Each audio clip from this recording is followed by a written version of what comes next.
For those of you that don't yet know me or haven't yet met me, I think that's none of you. I think I know all of you, but just in case, I'm Tammy, Executive Director at Fair Idaho. I'm going to just hopefully give you guys a high-level overview of our Legislative Affairs Committee and the things that we're going to be watching. The meeting is being recorded just so that we can go back to it for reference, and you're welcome to ask questions. At the end of this, we'll leave lots of space for you guys to ask your questions.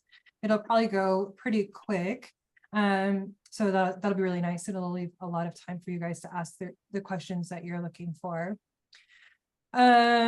So as you guys know, we've been working really hard to kind of modify our Legislative Affairs Committee's structure and hopefully make it one that everybody can get behind and feels very fair. I'm going to share my screen really quickly just so you guys can see. So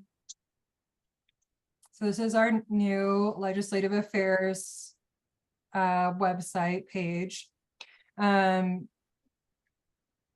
We did do some restructuring on our underwriting tiers. My computer, I'm not leaving right now. Hey, Whitney, can you mute? We did do some changing on our underwriting tiers. So you can see the changes here. This is our new tiers as they're being laid out for this upcoming legislative session. This just adds a little bit of clarity so everyone can understand what their money would be going toward, what it gets them, and what that entails in the Legislative Affairs Committee. Reminding everyone that all the decisions are made by the FILAC and board of directors. There's levels to this, so no one committee can make ultimate direction, so that this remains fair and transparent at all times. Over here, let me just check the waiting room really quickly. Over here, you can see our advocacy priorities. These are the areas we'll be watching in this upcoming legislative session. Of course, farm, food systems, and markets aligns perfectly with our mission. So we'll be keeping a close eye on that as it pertains to farmers markets, food hubs, etc. Working lands and land use. That looks like our the legislation that went past last year for the ag protection zones. We'll be watching that, and there's going to be other legislation that I'm sure pertains to working lands. We'll be keeping an eye on that. Food and beverages, we'll be keeping an eye on all food and beverage legislation changes that are proposed in this upcoming session, and anything that pertains to small businesses and workforce support. I'm sorry. Of course, there's lots of room for things in these spaces and things that will align with our mission, but these are the things that we're going to keep watching. We have on my notes here, we have lots of room for people to join at these tiers and be part of this committee. If you guys are interested, here is the cute little button we were just talking about before everybody filed in. This will send a form to me and my admin, and we will then walk through that with you. I'm going to stop sharing here, make sure I've got everybody from the waiting room, and then probably throw this over to Dave and Holly. Dave and Holly are our FILAC committee co-chairs. Travis is our lobbyist, and I can see Travis is here. So I'll just let you guys go ahead and speak so I can stop speaking, and then you guys can give your input.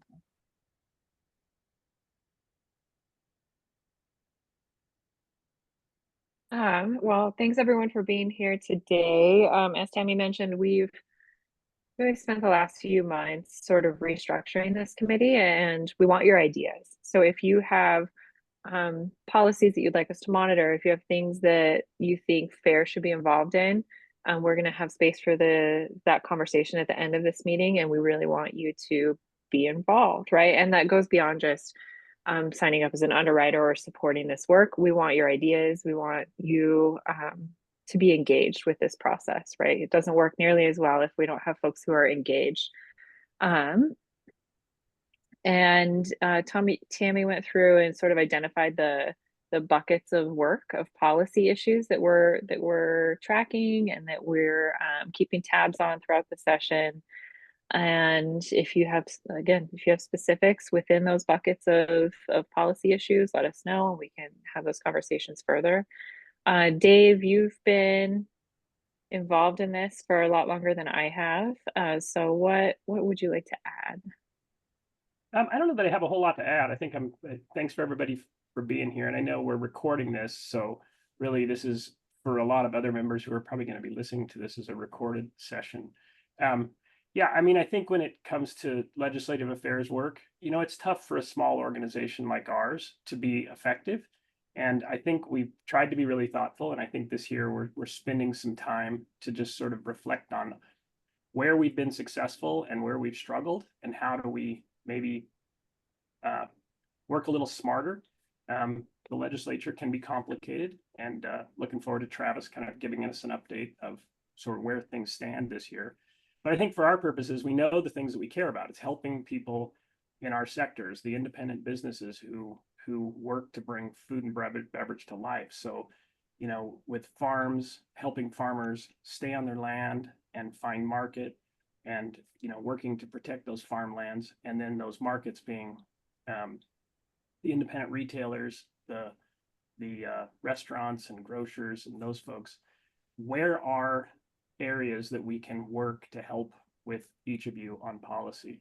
In the past few years, we've worked on a number of things. We've gotten drug into, obviously, issues with liquor licenses, and I think we're hopeful that this year that has calmed down. We know that we have the same chairs of those two committees. There's a little bit of membership change, especially in Senate State Affairs, but I'm hopeful that we won't need to be addressing those issues outside of some minor technical issues. We'll see how the session goes. But outside of that, we really want to be able to work on some other things. And I think that's where we're in a listening mode, and we have some ideas. We have some areas that we think we can make some technical improvements. But what are some of the things that all of you would like to see us working on? Yeah, Dave, I appreciate that you labeled this as listening mode. And that's fair, specifically Tammy, me, Dave, listening to your concerns. And part of policy work and making change is building coalitions and building strong groups and identifying where we can work with other organizations, because FAIR is small. We're a small organization. Identifying partners and potentials, potential policies that might work for us down the road. Also, policy change is a very slow, deliberate process, right? So if we do want to achieve some of these policy outcomes, it's going to require us listening and then working with partners, identifying partners, and moving those things forward slowly and deliberately. Dave touched on a couple of committee chairs and assignments that have been changed at the legislature. Travis gave a pretty good overview to the board of directors yesterday, but just kind of high level, state affairs did stay mostly the same, and so we don't anticipate a whole lot with liquor laws to change there. Ag committees have changed a little bit, so we'll be keeping an eye on those, and mostly monitoring this session, and just keeping an eye on everything and keeping tabs on everything. Tammy, what would you like to add? What else do we need to talk about before we kind of open this up for discussion? I'm sure folks have specific policies that they want to discuss or ask about too, so I want to make sure we leave plenty of time for that. Yeah, I think the only thing I would add is that I started in May, and some of the first things I heard was that some of our members felt like there wasn't an opportunity for their voices to be heard, which is why we've pivoted to that listening mode, so that we can ensure that our members are represented at the legislative level and that we are doing what they're asking us to do, that this isn't just a myopic view of what we'd like to see here as a board, as a board. This is representative of what we'd like to see as an association, what the members would like to see happen at the legislation. So I hope that does I hope we're conveying that well enough and we're not just saying, oh, we want to hear you, we want to hear you. But I hope you guys know that we're very genuine. We want to hear you and we want to be able to be helpful in a meaningful and, like Holly said, deliberate way. That's a favorite saying for anyone who's ever worked at the governmental level is we're not slow, we're deliberate. So I hope that we can learn from our friends at the government and be the same way.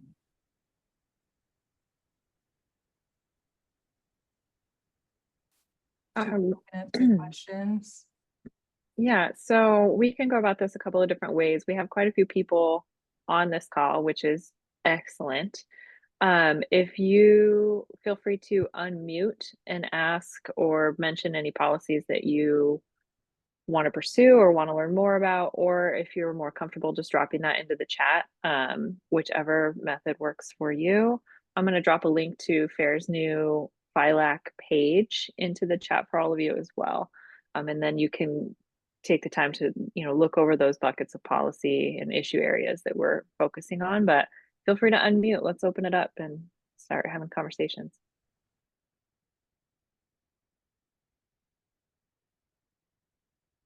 Thanks for adding that link, Holly.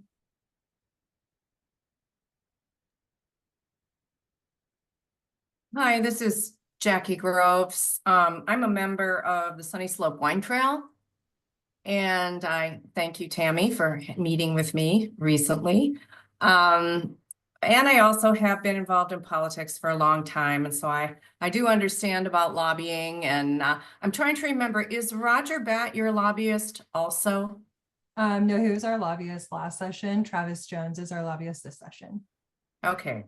So what is, I guess I would just be helpful to me to understand, what is the wine industry's involvement with what you're doing? How is that represented besides me being here? Because I hope it's more than, I know it's more than me. Yeah, I think that's a really great question, Jackie. Kind of like how we discussed a couple of weeks ago when we sat down, we work really closely with the Idaho Wine Commission so that we're able to hear the issues that their members are facing. And then we also listen to our members, which there's a pretty good overlap from specifically Sunny Slope Wine Trail. Sunny Slope Wine Trail is a member, Idaho Wine Commission is a member, and then many of the Sunny Slope Wine Trail wineries and tasting rooms are members of FAIR. So we have a pretty good blend of voices that we can hear so that we understand the issues that you guys are facing. We did do a legislative tour a couple months ago. It might have been just a month ago. Things are moving very quickly, so it's hard to remember exactly what day it was, but we had Senator Crapo's office come out. We had a few different legislators come out, and they went out to, we had different sectors represented, but one of the sectors we had represented was the wine industry with Talaya Wine. We went and talked to Earl of Talaya, and he gave a really comprehensive overview of the issues that they're facing, that wineries are facing in Idaho, and what together what that would look like to change. So I'll definitely be talking with Moya and Jules of the Idaho Wine Commission tomorrow, and we'll be making sure that we fine tune our approach for this session. Thank you. I would add to that, and I think that it's important to know, we did have, it was great working with Roger because he does lobbying for the Wine Commission, and I think this year we're excited to be able to work with Travis. I think he's, versed in a lot of those same issues. I think it's important, and Sheila's on here as well, with Idaho Brewers United and with the Wine Commission, we kind of follow their lead, but because we're not, because we don't have the complications of bringing in excise tax money to our organizations, we can be a little freer with our lobbying effort. And so what we want to do is work strategically with our partners. It's like Sheila and I have emailed about a couple of issues, and I care about what's going on with the Brewers Guild and what is it the brewers want to see happen this year. And as they get to the point where they have something they want to work on from a policy standpoint, then they work with us to say, how can we help? How do we partner? What is it that we do in that regard? And I think it's the same thing with the Wine Commission, and we might be able to more actively engage than the Wine Commission on some of those issues to be able to help them.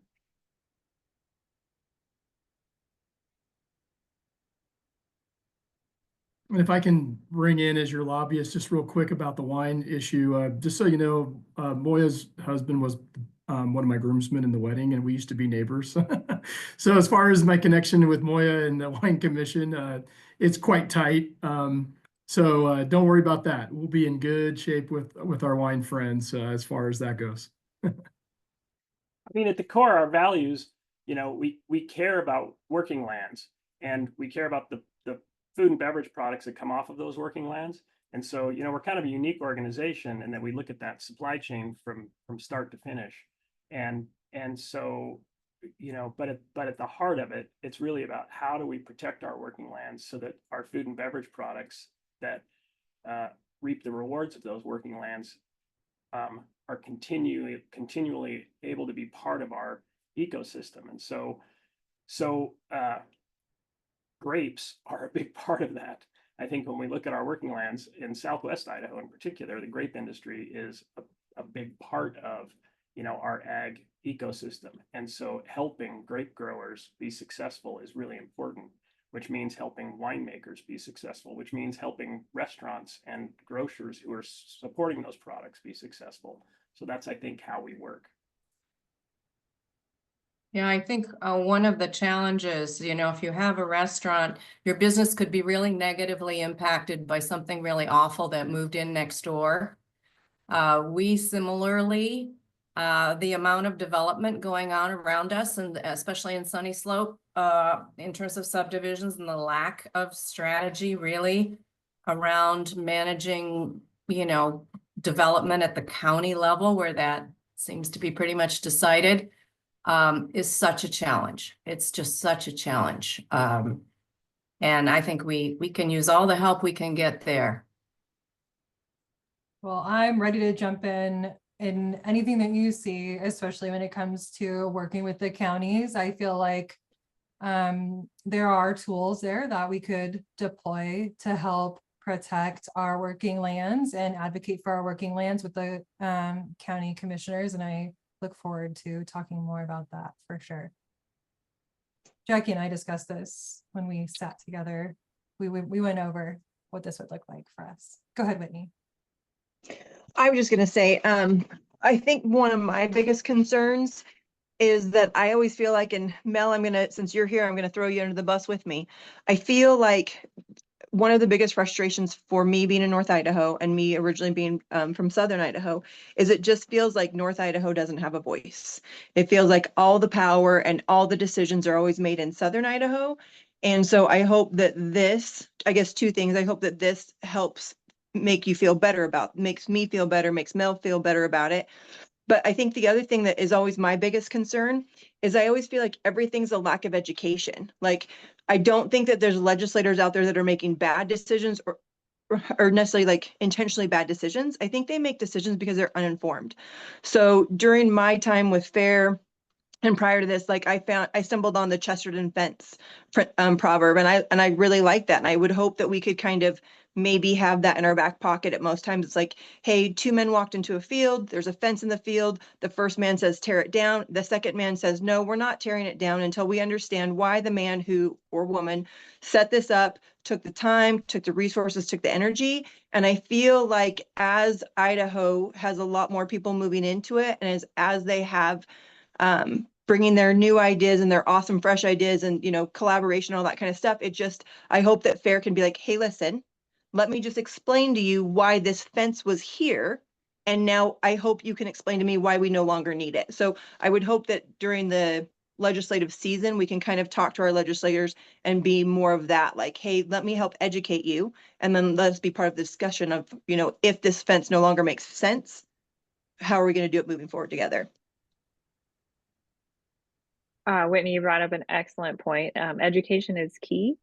Lobbyists in the State House are also known as legislative advisors because we give advice and we educate legislators about policies. In Idaho, we have a citizen legislature, meaning they are part-time lawmakers, and the rest of the time they are insurance agents and teachers and rancher. They have all of these different jobs that don't necessarily lend to a big base of knowledge about FAIR's issues, right?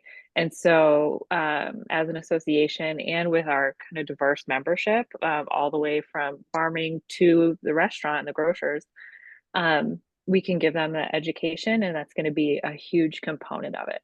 It's a huge component of policy change overall. So I'm super glad that you brought up that point, because it's extremely valid, especially with, you know, as you mentioned, you're up in North Idaho.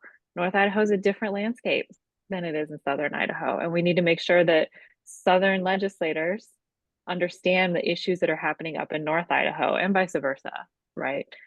So it's education for all of our policymakers, and everybody. It's great. I'm excited about that part. What else? Yeah, I just add in on that as well, Holly. Whitney, I think you pointed out something that I learned pretty quickly when I took on this role. I'm used to working in Southwest Idaho. I had never worked for a statewide organization, and hearing the issues that are impacting our friends up in North Idaho, it became really apparent that we're not hearing a lot of those down here.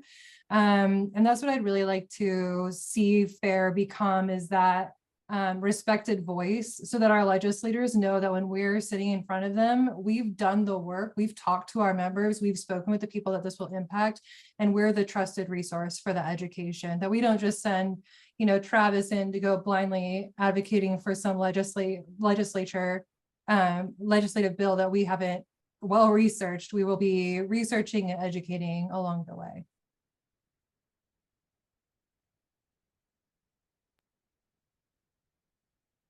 Yeah, absolutely. I echo all of that. Yeah. One of the things that would be extremely helpful, I think, for FAIR to be able to do is, as you're monitoring the different pieces of legislation that impact our members, to make certain our members know about them. I've been mostly focused on liquor licenses. And, you know, last year we had a liquor license bill that came out on a Friday with a public hearing scheduled for 8 a.m. in the morning. I'm sure that happens with a whole lot of other bills.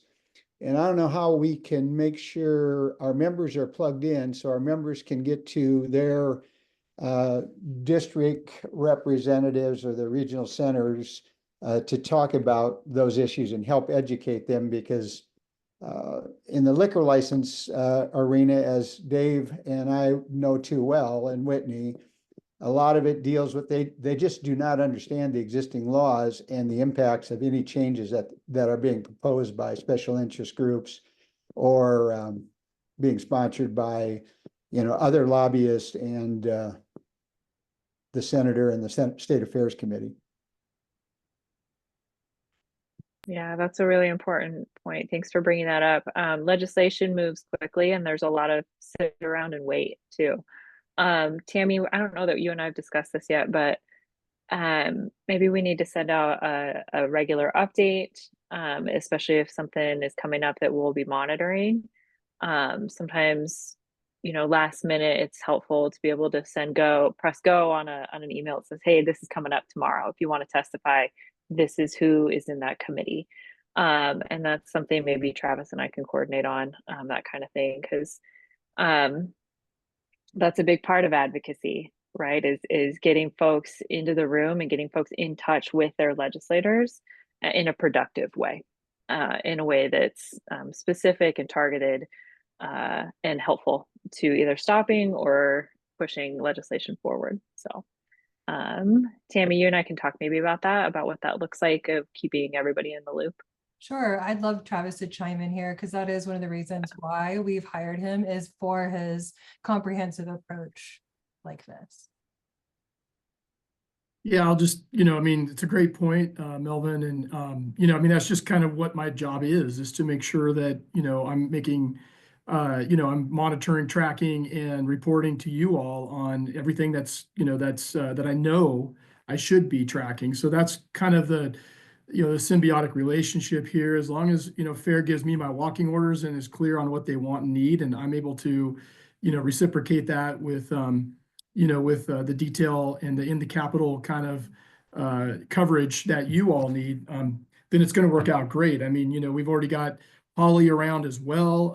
Obviously, several others of you are very attuned to what's happening. So I mean, it's a team effort. I mean, cliche, I know to say that, but it's a team effort that those of you that are plugged in your own ways, that you're talking to, Tammy, me, Holly, Dave, whoever, and all that reporting is going up and down the chain and the communication. I mean, in this world, as Holly and Tammy mentioned, things happen really fast, especially towards the end of session when privileged committees, which are those committees that are allowed to introduce legislation on the fly after all deadlines have passed. Those things can just happen. State Affairs Committee, as you all know. So we really need to keep those channels open. My cell phone is 100% on all times. Tammy and I emailed recently at 5 a.m. And so nothing's out of bounds when it comes to these next 3 or 4 months. So it's all about communication and just, responsiveness. So my job is to make sure I'm talking to you about everything I see. I'm over there every day, 7 a.m. or earlier. And so that's my job to show you what I can do. I would add to this too, and I think Mel, you probably are aware of this, but I think for us, one of the focuses, and I think one of the things I'm excited about, with Travis and bringing Travis in and just having a change both with Tammy running the organization now and Travis and having Holly now as a partner with this and on our board officially. It is about relationships. So, you look at what happened with the liquor bill that came out on Friday and, passed in Senate State Affairs without us knowing anything about it. What's frustrating about that is that was a relationship gap that we had with Senator Guthrie. And we know to be effective, we've got to work on those relationships. We need a Senator Guthrie to trust us enough that when those conversations start, we can be part of them, rather than not trusting us and, enacting a bill and letting us know about it after they've already decided on it. It's like, that's not very effective. So I think our focus is really working upstream and building trust with some of these key chairs and some of the leadership so that we can have a better outcome. And I would add, just a fun little side note is, this House State Affairs Chairman is Brent Crane of Nampa. And whether you like him or not, I know him very, very well. Our kids, I have a kid in his class, his kids in my kid's class, obviously. And I see him 3 or 4 days out of the week, just normally before the legislature even starts. So, I mean, he's given me some really good insight into how he and Senate Chairman Jim Guthrie work together on especially liquor issues. Probably those of you that are veterans like Dave and maybe Melvin and others are well aware of that relationship. But, so I guess it is about relationships. I mean, that's what it all comes down to, whether it's what FAIR does or what I do for you. So, I think we're in good shape. And I just, I want to make sure I mention that, and if I'm off base, you let me know. But a big part of what I want to do on behalf of FAIR is just to really, be in the Capitol talking constantly about FAIR, increasing that visibility. As I've heard, FAIR's kind of gotten the reputation of liquor license focused, and that's great. That's a big part of what members want. But also just to continue to show the advocacy, the broad scope of FAIR. And again, like Tammy mentioned, back in October, it was the 30th when she worked with others to have that legislative tour. I know Tony's on the line here with Senator Crapo's office, and really good representation, really good just member presentations at every stop that we made. So stuff like that in the off season will really play into this session. And FYI, at that tour, who attended, the chair of the House Health and Welfare Committee, and also the now majority leader of the Senate, Lori Den Hartog of Meridian. Their father-daughter, sorry, combination there. But I mean, now we've got, Senator Den Hartog, majority leader of the Senate, who came in and really had lots of good questions, was really engaged, and just stuff like that. It just continues to increase FAIR's visibility. So, and that's what I'll do every day in the Capitol as well. Thanks for expanding on that, Travis. That's super important. part of what we're doing with FILAC is, yes, Travis is gonna be in the building every day talking about FAIR, helping us to build those relationships. And there's kind of a chain of information, right? So Travis is monitoring, getting things out, that will go to Tammy. And then Tammy can push all of that out to you all. And then that's when we bring you all in when it's necessary, right? And then you can build those relationships in the off season too, and we can move things forward. And we're all supporting each other's work. It's very symbiotic. I think that was the word that you used, Travis. So, what else? What other questions do we have for discussion about policy? Well, I can add that I see people on here that maybe aren't just looking at local issues, but are looking for us to help in national federal issues. And we will be working with groups to help push out information that's happening at the national level and make sure that your voices are heard far and wide, not just here locally, but like Jackie said, we'll be at the city, at the county, the state, and national levels working on our advocacy. So really quick, I would turn around and ask Holly and Travis, like, what do you see that should be concerning us? Or do you see any potential problems for a group like FAIR? Like, what do you guys see on our horizon that maybe us as farmers, agriculture, restaurants, all those people that encompass FAIR, do you have any concerns of bills that are coming or trouble areas that are coming in 2025? There's certainly things that we'll be monitoring. I know many of you followed the pesticides bill last year. That's certainly going to come back again this year. FAIR's role in that is going to be mostly getting farmers in touch with the folks who are leading on that, right? We're not going to take a big front and center position. With a new legislature, we have, I think, a quarter of them are new legislators. There's mostly, our role is going to be opportunity to make new friends, build new relationships, right? So that we can move forward on policy issues later. I think I mentioned policy change takes a lot of time. And so right now, rather than going in and fighting against a certain policy or taking a hard stand on something, our role in this upcoming session that starts in a month is going to be making friends.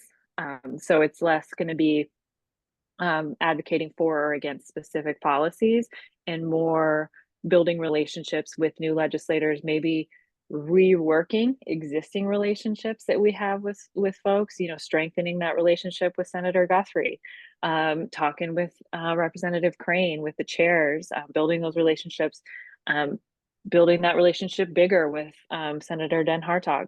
It's going to be more opportunities to make friends and then pursue policy change, right? You make those relationships first and then you pursue the change. Other organizations are going to be leading on things like the pesticides bill. And that's where we can support them. If that's something that you care deeply about, let's get you in touch with them, right? And then you can show up as your farm, as your bar, as just a citizen that cares about those things, and we'll put you in touch with the right people to get you moving and advocating for that. Tammy, was that in line with what you're thinking? Yeah, 100%. I think we're in a really good position today with our newly reimagined FILAC committee. I'm new in my role. I come with some relationships to legislators, but Travis has plenty of relationships. Holly has lots of relationships. We're in a really good position to go in, make friends, and position ourselves as the group that can be trusted. So yeah, definitely. I think it's exciting. It's a good time to be here. Yeah, Mel? Question for Travis and Holly.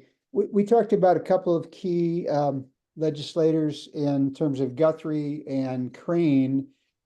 If you look at the broad spectrum of what FAIR wants to do, who are some of the other key players, I guess, that we need to make sure we're aware of if we have relationships, et cetera? And what do we do to get to some of the new legislators that are coming in. I'll give you an example. We have a very strong relationship with our new senator up here, Jim Woodward. He was a senator 2 years ago, and we have a very strong personal relationship with him. So don't know how do we tie our relationships that our FAIR members have back to what you guys are doing for FAIR, to make sure we're there helping or keeping our eyes and ears open and communicating with you guys. That's an excellent question, Mel. I think the very first thing that we can do is, if you're able to come to the reception, the Field to Fork reception, we'll be inviting as many, all the legislators will be invited to that.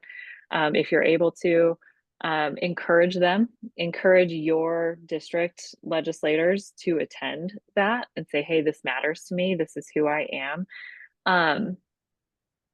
A lot of the most fruitful relationship building happens outside of session, right?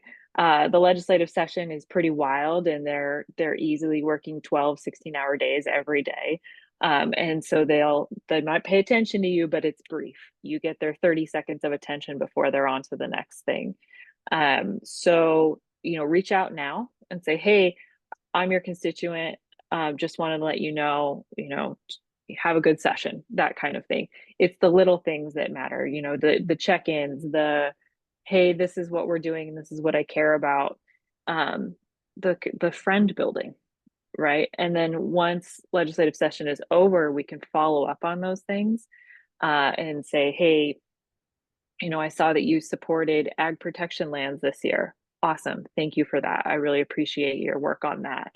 Or, hey, let's have a conversation about liquor and make it more low stakes out of session. You mentioned also about who we should target. That's something that, Travis I'm sure has a nice spreadsheet full of committee chairs and legislators and their political leanings and what committee assignments they're on. That's something that we'll look at and we'll target, and we'll figure out, which relationships to pursue and where we have members that might be able to pursue those relationships, right? It's not going to be helpful for us to go and chase after somebody who is only interested in education policy, right? That's not going to be helpful for FAIR necessarily. And so we'll map out which relationships to pursue, who to go after, and which of those to cultivate, and maybe which of those that will be useful. So it's a long process, but like I said, relationship building is the key to all of it, and that's kind of a long, slow process. But I'm really glad that you're thinking about that, Mel. I also want to be sure that we all recognize that, when we're having these conversations with legislators, if you're reaching out to them, you're reaching out on behalf of yourself, right? You are, this is me, this is my farm, this is my restaurant, this is who I am. The only folks who, you might mention, have you heard of FAIR Idaho? Do you know what FAIR Idaho is? But as a representative of FAIR Idaho, that's going to be Tammy and that's going to be Travis. And then maybe, me or Dave, if we've got the blessing from the rest of the board and the committee. But those relationships, you can be more than one thing, but always lead with yourself or your own business, rather than, I'm here on behalf of FAIR. I just want to make sure that that's clear as we all go out and cultivate these relationships and move forward. We need to make sure that we're putting ourselves first as our own businesses and our own selves. And then, also, have you heard of this awesome organization I'm a member of, FAIR Idaho, that kind of thing. So what else? What other policy questions do we have?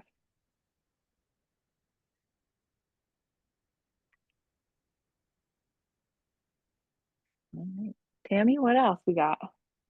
Yeah, I think that is all I was expecting to cover. We have Idaho Brewers. Yeah, just a little bit, Tammy. Yeah, I want to applaud the group here and FAIR for, one thing we didn't talk about yet is FAIR is a member of Food Producers of Idaho. And I'm not sure, I don't know what else, so you can fill me in if there's other groups that I'm not aware of, but Food Producers of Idaho, for those that don't know, is essentially a roundtable of most of Idaho's, organized commodity associations, commissions, and related partners. So, I mean, the Idaho Trucking Association is a member, for example. The Idaho Bankers Association is a member of Food Producers. And Food Producers is really more of a clearinghouse, if you will, an organizing / clearinghouse of policy deliberation. So Food Producers as a group mostly meets during the session. There's some, off-season meetings, and there's a bunch of committees that Food Producers has, like the Ag All-Stars Committee, which gives awards to legislators who have a certain voting record from this last session, for example, and it honors those people. Those legislators use that honor or that award to promote, their connection to ag and natural resources, in their campaigns and other materials. But FAIR is a member of that, not a voting member that requires a certain level of money, but it does have visibility. I sit, as a member of Food Producers. I used to chair the group back in the day when I had less gray hair. But my point of that is you're going to have a seat at the table with most of Idaho's ag commodity and natural resource and other partners, and have visibility into and obviously some engagement into what is being endorsed, what's being debated amongst those kind of organizations within the legislative session. So that's good visibility to have, that you need to be aware of, because it really is where FAIR can engage in kind of more of a peer-to-peer type of format. And just again, it's that visibility and that presence. So be aware of that, as and obviously I'll be your voice there. In those weekly meetings, they meet every week. Ag lobbyists, those of us that are ag lobbyists, we also have a meeting every week. So there's ag lobbyists on Tuesday, Food Producers on Wednesday, every week. And whatever Food Producers endorses or opposes or whatever, that gets put into what they call the green sheet, which then goes in front of legislators every week. What legislation, funding, whatever. So be aware there's lots of things happening where FAIR has lots of insight, engagement, and ability to monitor things.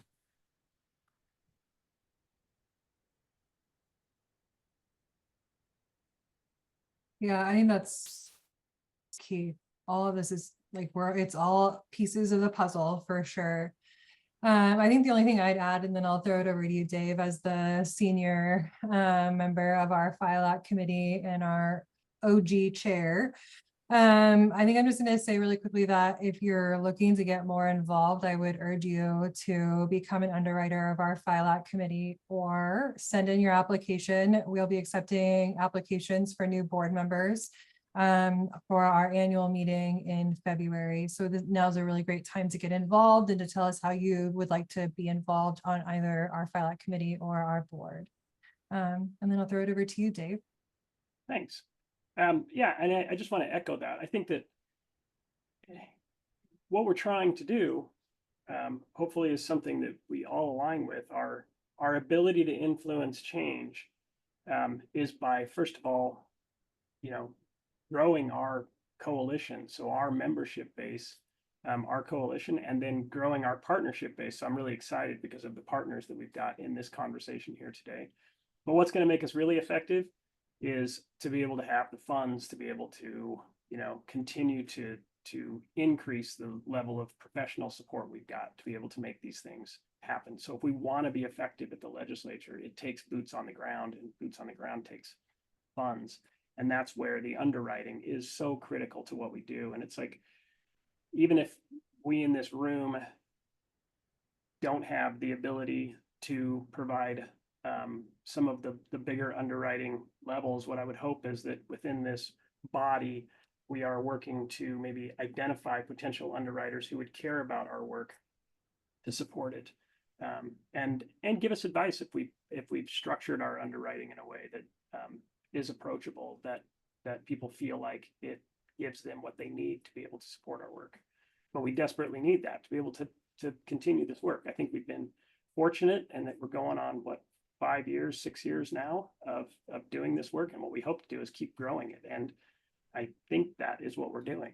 I feel like, you know, we can only get better as we go forward. We can get that underwriting support.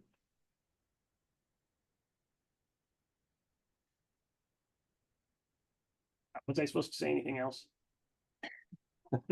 No, that was perfect. It was really great. We can just end, if nobody else has any questions, it's your last chance to raise your hand, to throw something in chat, or you could throw it over to me privately. I'll keep your name super duper secret. Just send it on over and we can answer questions, or we could just let everybody have, 12 minutes left of this day, of this meeting time. Mel has a question.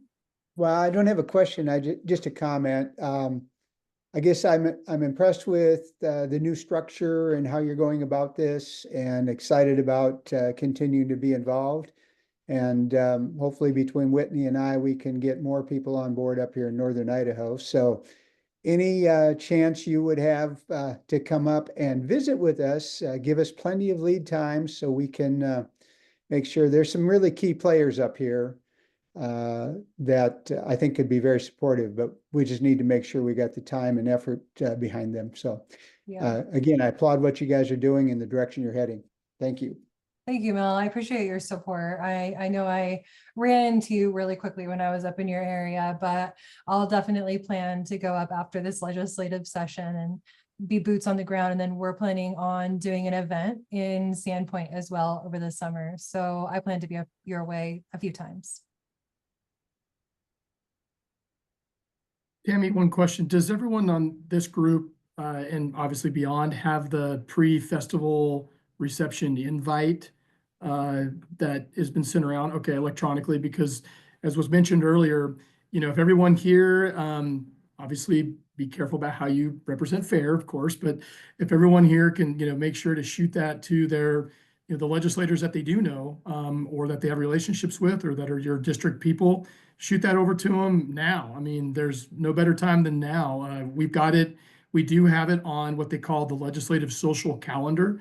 It's confirmed, so all legislators will see the invite, but be aware that every night from January 6th to whenever they adjourn, there is some sort of party reception, whatever night, every night. So most likely on February 19th, when FAIR's event is here in Boise at the Bass Center, there will be 2 or 3 other possible competing events that night, which, they get spread thin all these next 3 months.